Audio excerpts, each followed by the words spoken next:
কেডা ভাত কাক দিয়ে গেল? কে ওটা? কাক ভাত দিয়ে গেল? আমার ছেলে ভাত দিয়ে গেল আমার জন্য। সে ভাত দিয়ে গেল, আপনি তো আব্বা টাব্বা করলো না, আপনিও তো কোনো কথাবার্তা করলেন না। ঘটনা কি? কি কথা কয়ে মরবো এই গেম খেলার সময়? ও দেখে না ওর মারে আমি প্রতিদিন মারি। একদিন গেম খেলার সময় মানা করছিল, আমি একদম টিকিট তলে নিয়ে যায় বাড়িয়ে দিছে, একবার নাড়িয়ে নুড়ে ভাঙিয়ে গেছে। তারপর থেকে আমাকে কেউ কথাই কয় না গেম খেলার টাইমে। চিন্তা করে দেখো, এই খেলার জন্য ছেলে বাপের সাথে কথা কয় না, বাপ ছেলের সাথে কথা কয় না, আবার বোক ধরে ঢেকের মুখতে বাড়ি দিয়েছে। চিন্তা করে দেখছে কি লিখে। হাই হাই হাই হাই ঘটনা। ভাই আর কোনো কি ঘটনা আছে এই খেলা বিষয়ে? ও আর ঘটনা কি আর কমো ভাই, যখন আমি বাড়ির মধ্যে খেলি, যখন গায়ে গুলি মার মার মার দেখি বাপ কাশি কোথাও ধুয়ে দৌড় ধারে চড়া দেখি, আবার তখন গায়ে বম মার দেখি ভারী পাতিল ধুয়ে ভাত রান্না করা পাতে মা দৌড় ধরে। আর তার কি কর্ম, সেই জন্য বাড়ির থেকে বেরোয় নির্জনের জায়গায় আমরা 10 জন টোটালি খেলা করি। সেই জন্য আমরা এখন এটি 10 জন মিলে একটা ওয়াইফাই লেনো। টোটাল খরচ হলো ভাই 4000, জন প্রতি দেওয়া লাগবে 400। আমি ছাত্র মানুষ কই আর পামো, সেই জন্য একজন এসে বললো জোন খাটপের যাবো।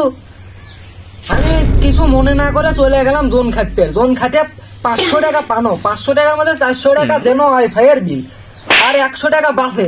ওই 100 টাকাতে দেখি 90 টাকার ইয়ার ড্রপ আছে, 90 টাকার আবার ইয়ার ড্রপ লেনো গেমের ভেতর। এ তো আরেক স্মরণীয় ঘটনা। ভাই এবার 400 টাকা যাওয়ার জন্য রহমানে হাত চুরি করছি, মাথাবার ধরে তারপরে আমার স্যান্ডেল বার আছে, তারপরে আমি খেলা খেলিনি। জুতোর বাড়ি খেলেন, তাই ফ্রি ফায়ার খেলা ছাড়লেন না? হাই হাই কান্ডু আপনাকে রে ভাই, জুতোর বাড়ি পর্যন্ত খেলেন, তাই ফ্রি ফায়ার গেম খেলা ছাড়লেন না? ডট কেনার জন্য আমার কাছে টাকা আছে না, বাপের ফোন নিয়ে বাবা দেখছি, তারপরে বাবা আমার রাখে খরচ দিয়েছে।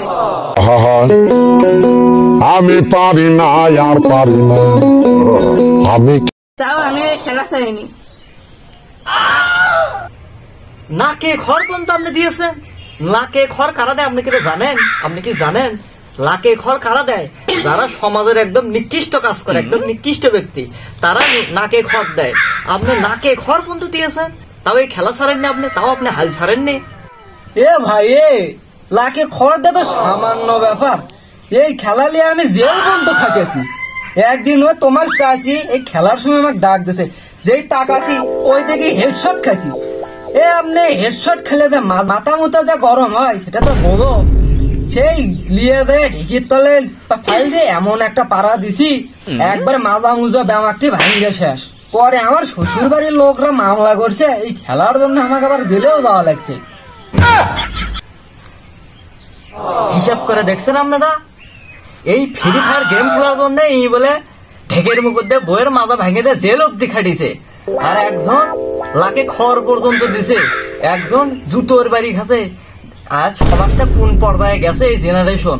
ভাই আপনারা আপনার আশেপাশে দিলে ছোট ভাইয়েরা আছে, ছোট ভাই আপনাদের বাচ্চা কাচ্চা আছে, আপনাদেরকে আবারও আমি হুঁশিয়ার করতেছি, এই ফ্রি ফায়ার নেশা, ফ্রি ফায়ার যেন তারা খেলে না। এই ফ্রি ফায়ার কিন্তু একটা নেশা জাতীয় নেশাগ্রস্ত খেলা। এই খেলা থেকে আপনাদের ছেলে পেলে আত্মীয় স্বজন সবাইকে বিরত রাখবেন। আর এই ফ্রি ফায়ার বিষয়ে নেক্সট আমরা আরো একটি পর্ব নিয়ে আসবো। আমাদের ভিডিওটি যদি ভালো লেগে থাকে একটি শেয়ার করবেন, একটি লাইক দেবেন, একটি কমেন্টস করবেন, আর পরবর্তী ভিডিও দেখার জন্য আমাদের পেজে চোখ রাখুন। আর আমাদের ইউটিউব চ্যানেল আছে, ইউটিউব চ্যানেলের লিঙ্ক দেওয়া আছে, ইউটিউবে গিয়ে চ্যানেলটি সাবস্ক্রাইব করবেন। ইউটিউব চ্যানেলের নাম রাজিবুল রাজীব অফিসিয়াল। ধন্যবাদ, ভালো থাকবেন।